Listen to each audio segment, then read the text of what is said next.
The Minister of Finance continues to play a central role in the state's economic reforms, revenue modernization, and long-term development agenda. Today, we are joined by Minister Abdiqani Hiirad, who has been at the forefront of these efforts.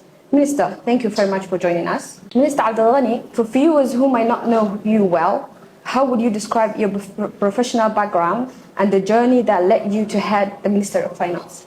Thank you, Sarah, and I also welcome the Ministry of Information for conducting this interview. As our government matures, it's a good idea for the Ministry of Information to reach out to different ministries and conduct this type of interviews. My name is Cabdiqani Hiirad. I'm the Minister of Finance of Northeast State of Somalia. My professional background is finance and economics.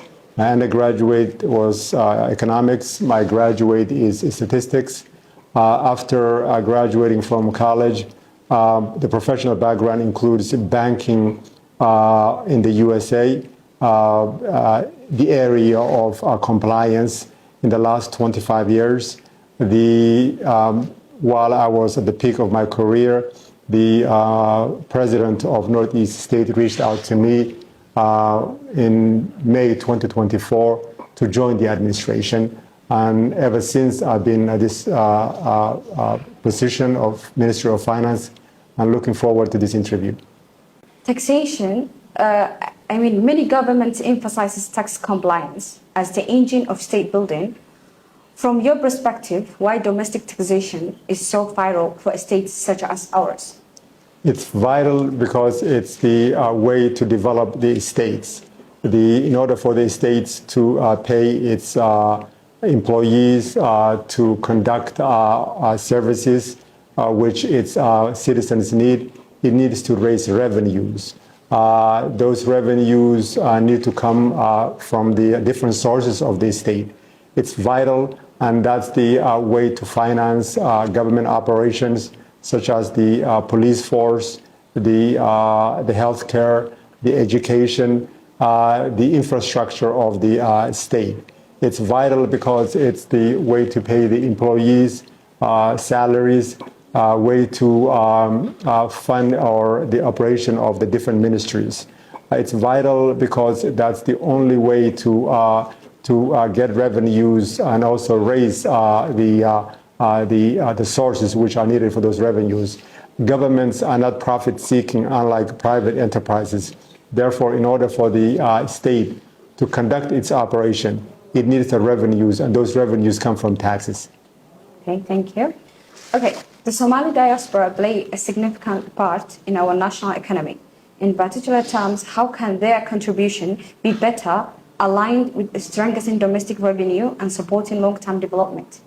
That's a great question. Diaspora is vital to northeast state of Somalia. It has been throughout the years. Prior to the devastation caused by Somaliland, the diaspora had a good connection to this state, northeast state, I should say. Prior to that, it was Sol, Sanag, and Ain. The diaspora, in terms of sending funds, it has been vital. It also has been vital in bringing in businesses such as NGOs, non-governmental organizations, bringing in other commerce, such as restaurants, such as food stores.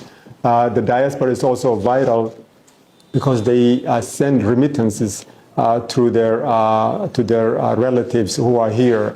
The Northeast state has a good operation and a good relationship with diaspora.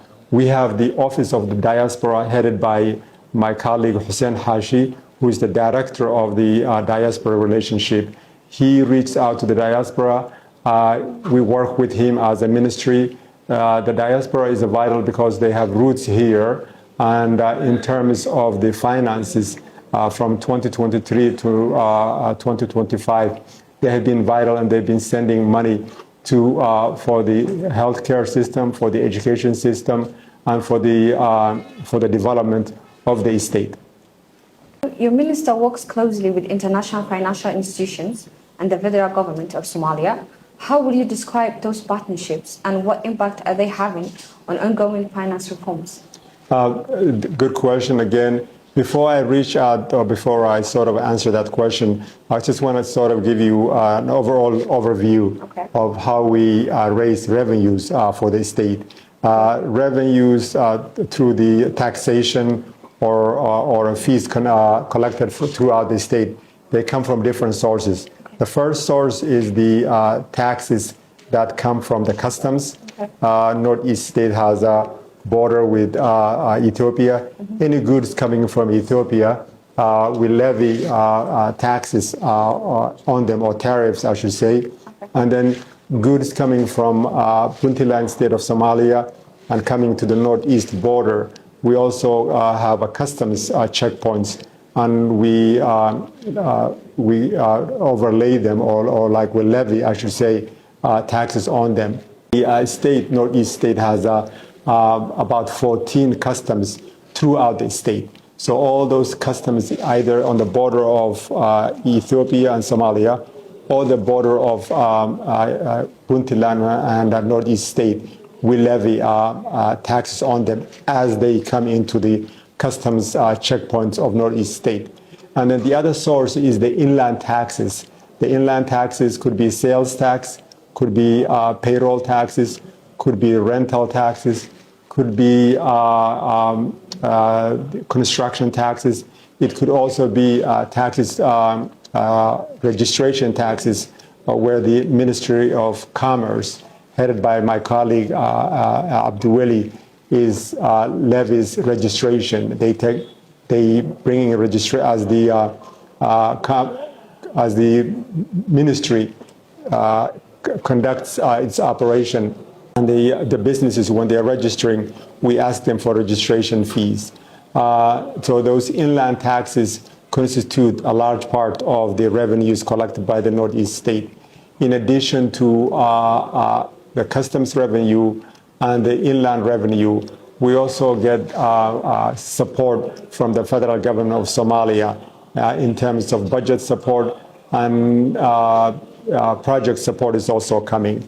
The budget support that Northeast state receives from the federal government of Somalia includes budget support that comes from the World Bank that has not reached Northeast state yet, but it's one of the ways federal government of Somalia conducts or operationalizes its revenues.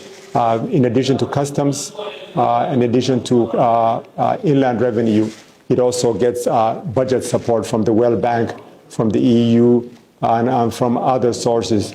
And as the federal government of Somalia gets that budget support, the federal member states, including Northeast state, also receives a portion of that budget support. We're not currently receiving that right now, but it's in the process. So our relationship with the World Bank or the African Development Bank is through the federal government of Somalia, which is similar to the other federal member states. We don't directly deal with the World Bank. We deal with them through the federal government of Somalia, and the World Bank supports federal government of Somalia through project supports and also through budget supports. Finally, Minister, as you continue to lead the state's financial management and reform agenda, what key message would you like to convey to your citizens? Thank you. Yeah, the key message is that the Northeast state has a bright future. It has a president, vice president, and ministers who are dedicated to serve them selflessly, to help them reach its potential. And that is to keep the unity of the Northeast state, to realize its dream of having good education, good health care, and good security, and being good neighbors to the rest of the other federal member states. The key message is also that we would like the diaspora and also the other Northeast state population to give us a chance. The state is new, but as we mature as we mature, we're going to be correcting little errors that take place. The errors would happen, but we will correct every error that this state gets into. The key message is also that work with the state, work with the ministries. We are collecting and we are reaching out to other cities, either in Las Horay or all the way to Buhodle.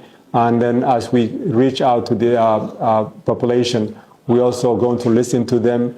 We're going to learn from them. And the key message is that give us a chance, and we will be doing good work for our Northeast State, and the future of Northeast State is bright. Thank you. Thank you, sir.